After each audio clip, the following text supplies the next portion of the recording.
हाय, मैं अरविंद यादव, कमल सर आपके सामने फिर से human health and disease chapter से बैक्टीरियल इन्फेक्शियस डिजीज को लेकर के चर्चा करेंगे। तो बैक्टीरियल इन्फेक्शियस जो डिजीज है, संक्रमित बीमारी बैक्टीरिया द्वारा, तो यानी कि जैसे कि हम ये जानते हैं कि स्टार्टिंग से आपको एक बात बता दें कि जो बैक्टीरिया से होने वाले रोग हैं, क्लास 12th के सिलेबस में उसमें हम लोग टाइफाइड को और निमोनिया को पढ़ेंगे। और ये भी तय है कि हर बार बोर्ड के एग्जाम में इन पैथोजन से संबंधित बीमारियों को जरूर पूछा जाता है। इसलिए क्लास 12th के स्टूडेंट और बड़े एग्जाम में जैसे टीजीटी का एग्जाम हुआ, जूनियर का, पीजीटी का एग्जाम हुआ, एलटी ग्रेड का, तो उसमें से भी ये इन टॉपिक से, इस चैप्टर से क्वेश्चन बनते रहते हैं। तो जैसा कि हम लोग समझ पा रहे हैं, सीधी बात अगर आपके सामने की जाए तो सबसे पहले अगर ये बैक्टीरियल डिजीज पढ़ रहे हैं यानी बैक्टीरिया वाली, तो हम ये जानना चाहेंगे कि बैक्टीरिया का अध्ययन क्या कहलाता है। उसको कहते हैं बैक्टीरियोलॉजी कहते हैं, ठीक है ना। बैक्टीरिया के अध्ययन को बैक्टीरियोलॉजी कहा जाता है, ठीक है।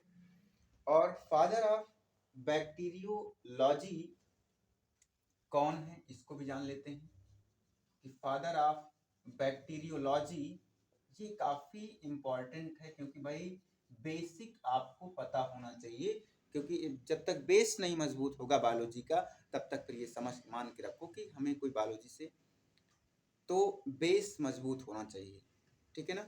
तो बैक्टीरियोलॉजी के पापा जो हैं उनका नाम है एंटोनी वान ल्यूवेनहॉक, ठीक है ना। तो आप ल्यूवेनहॉक का नाम यहाँ पर जोड़ सकते हो, ठीक ना, ल्यूवेनहॉक। अब भले ही जन्म सिद्धांत किसने दिया था, आप इसके पहले वाला लेक्चर आप जरूर देख सकते हैं। शुरुआत में जो ह्यूमन हेल्थ एंड डिजीज का जो पहला टॉपिक था, पहला लेक्चर था, तो उसको आप जरूर देखेंगे, तो वहां पर आपको काफी सारी बातें पता चलेंगी।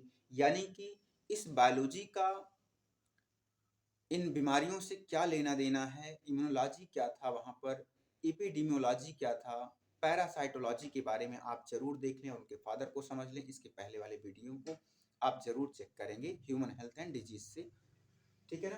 तो ये बातें हमें पता चल गई। अब हमें जो पढ़ना है अपने सिलेबस में लेकर के, सिलेबस में वो आपके सामने है जीवाणुओं द्वारा उत्पन्न रोग।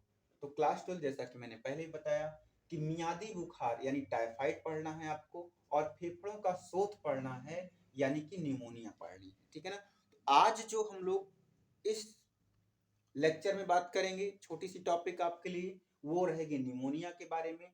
तो निमोनिया क्या होता है, किससे होता है, उसका कारक क्या है, उसके लक्षण क्या हैं, उसके फैलने के कैसे फैलता है ये, और उसका उपचार क्या है, इन सारी बातों को हम जानेंगे इस अपने लेक्चर में, इस टॉपिक में। तो आप हमारे साथ कंटिन्यू वीडियो में बने रहें।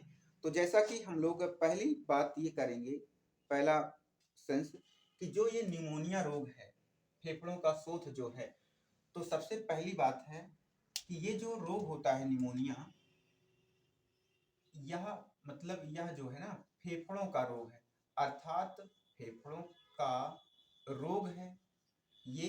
तो इसका मतलब क्या हो गया, इसका मतलब ये है कि निमोनिया रोग से जो प्रभावित अंग है, प्रभावित अंग, उसका नाम क्या है भाई, उसका नाम है लंग्स, यानी कि फेफड़े या फेफड़ा, ठीक है ना। ये प्रभावित अंग हो गया। तो अब उसमें क्या होता है, उसमें क्या होता है, तो यानी कि जो निमोनिया रोग का कारक है, ठीक है ना, निमोनिया रोग का कारक जो है स्ट्रेप्टोकोकस निमोनियाई या हीमोफाइलस इन्फ्लुएंजी, या तो स्ट्रेप्टोकोकस निमोनिया से यह रोग होगा फेफड़ों वाला, या फिर हीमोफाइलस इन्फ्लुएंजी से भी हो सकता है ये रोग। तो ये क्या हो गए कारक।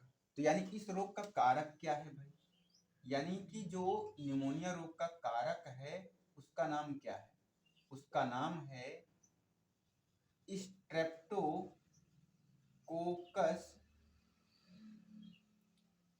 न्यूमोनियाई,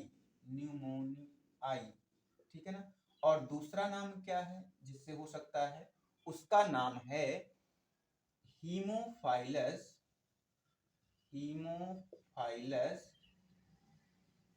इन्फ्लुएंजी,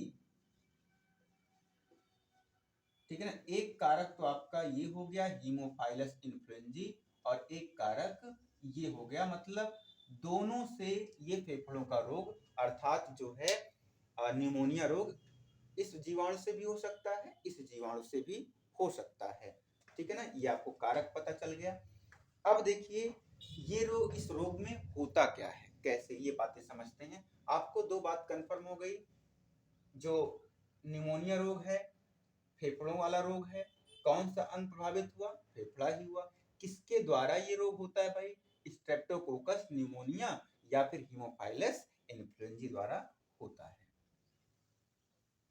अब देखिए इसमें ये समझे हम लोग, हम सभी स्टूडेंट, सारे जितने भी बच्चे हैं, आप इसको जरूर शेयर करें, सहयोग दें, ठीक है, लाइक करें, और जो पहली बार भी देख रहे हैं वो चैनल को सब्सक्राइब भी कर लें।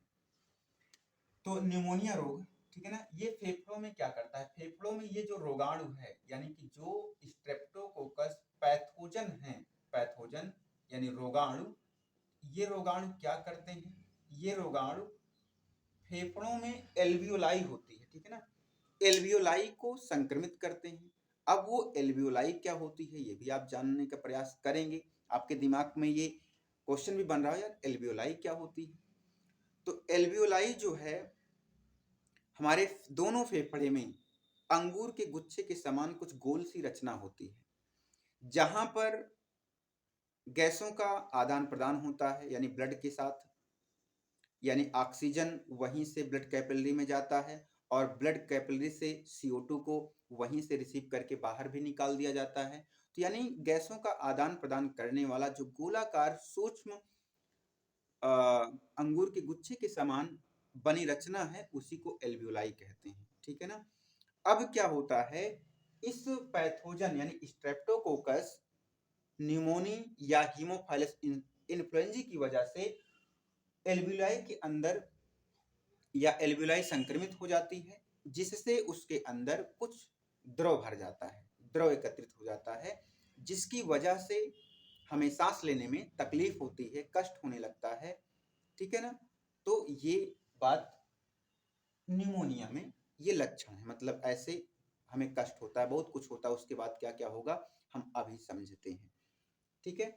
और सबसे बड़ी बात ये है, सबसे बड़ी बात ये है कि जो ये निमोनिया रोग है, यह बच्चों में और बूढ़ों में थोड़ा सा ज्यादा होता है, ठीक है ना, मतलब नवयुवकों में, कहने का मतलब जो यंग हैं उनको बहुत कम होता है, ठीक है ना, लेकिन बच्चों और बूढ़ों में ज्यादा होता है ये। अब आइए हम बात को समझेंगे, स्प्रेड ऑफ डिजीज, मतलब ये बीमारी फैलती कैसे है, एक पर्सन से दूसरे पर्सन में कैसे जाएगी, इसको समझेंगे। तो पहला पॉइंट हमारे पास ये है कि रोगी के कफ, यानी जिसको ये बीमारी हो चुकी है उसमें भाई बलगम बनेगा, कफ बनेगा, जो आप लोग खखार के बड़ा अच्छे से थूक देते हैं बाहर, तो थोड़ा सा सही प्लेस का इस्तेमाल करें और सही जगह पे थूकें, जिस पर मक्खी मच्छर ये सब बैठ करके आपको संक्रमित ना कर पाए। तो हम बाद में उसके बारे में जानेंगे। तो सबसे पहला स्प्रेड का कारण क्या है, रोगी के कफ व बलगम के कणों का श्वास के साथ प्रवेश करने पर, यानी कि जिसको संक्रमण हुआ है, अगर उसका कफ या बलगम के कण जो हैं अगर आपके सांस के साथ अंदर प्रवेश कर गए, इसका मतलब स्ट्रेप्टोकोकस या हीमोफाइलस इन्फ्लुएंजी आपके भी श्वासनाल में प्रवेश कर जाएगा। हो सकता है धीरे धीरे वो आपका यदि डिफेंस काम ना करे तो वो आपके फेफड़ों में पहुंच करके सेम आपकी एल्वियोलाई को नष्ट करने का प्रयास या उसमें द्रव भरने का प्रयास करेगा। दूसरा है रोगी के गिलास, बर्तन, खाद्य एवं जल ग्रहण करने पर, यानी कि जो पेशेंट है जो भी सामान यूज कर रहा है, ठीक है, अगर गिलास का पानी पानी पी करके वो रख दिया, ठीक है ना, अगर वो यूज कर रहा है, बर्तन जो वो टच किया है या उसने भोजन किया उसको, उसका यूज आप भी कर लिए बिना धोए अच्छे से, उसको स्टरलाइजेशन किए बिना, ठीक है ना। तो आपको भी ये रोग हो सकता है, ठीक है। एवं अगर वो गिलास में पानी पी के रख दिया तो आप आधा बचा दिया तो आप गए तुरंत चढ़ा लिए पानी, पी लिए, उसका छूटा हुआ मतलब उसने भोजन नहीं किया।